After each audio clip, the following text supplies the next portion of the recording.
materials as indicated in the cut file instructions. For adhesive foam, be sure to use either the deep point blade or the knife blade and move the guide wheels to avoid the foam on the mat. Choose craft foam as a material setting. A shaker is a pocket of glitter made with clear acetate. To create the shaker pocket, remove the adhesive backing from the foam ring and apply to one of the acetate circles.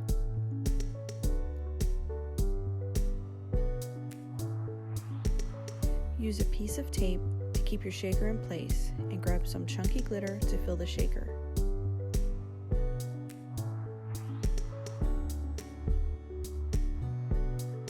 With the glitter added, apply glue around the edge of the craft foam. Add the other acetate circle on top to seal the shaker pocket.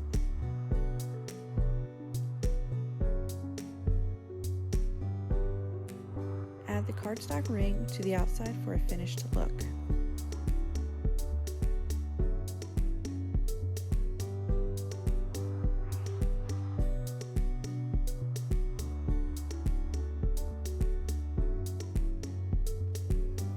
If you'd like to add wording to the shaker, the cut file includes 5 options perfectly sized and curved to fit. Cut the wording with adhesive vinyl or removable vinyl. To avoid damaging the cardstock rings, apply the vinyl with a low-tack transfer tape. Use an older piece of transfer tape or pat the tape on your shirt to reduce the stickiness.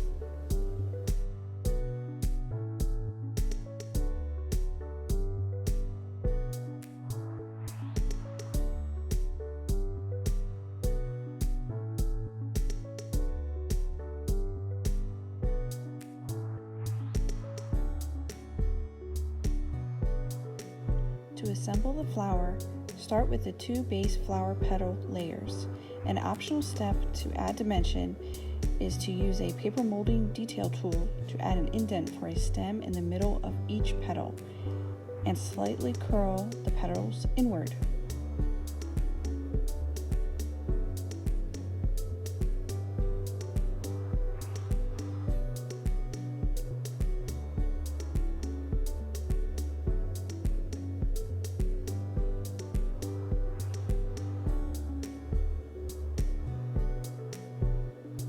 Glue together the base flower petals with the top layer of the petals in between the bottom layer. To keep the flower thin enough for a card envelope, use glue to assemble the flower center with the exception of the more intricate 3rd layer. Use double-sided adhesive foam strips to add just a bit of dimension to the intricate layer of the flower center.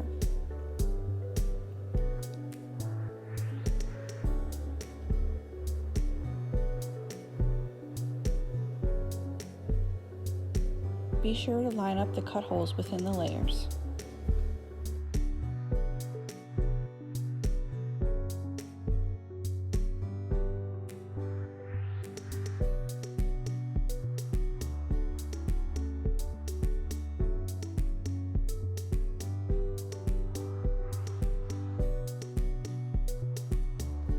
Once the flower center is complete, you can add on the shaker top you already made with glue around the edge.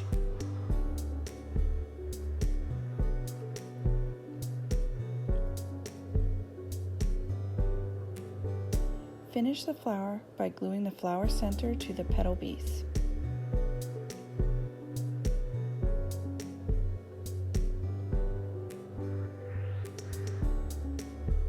Finally, add your layered flower shaker to a card. The card I used is a blank card template in Cricut Design Space.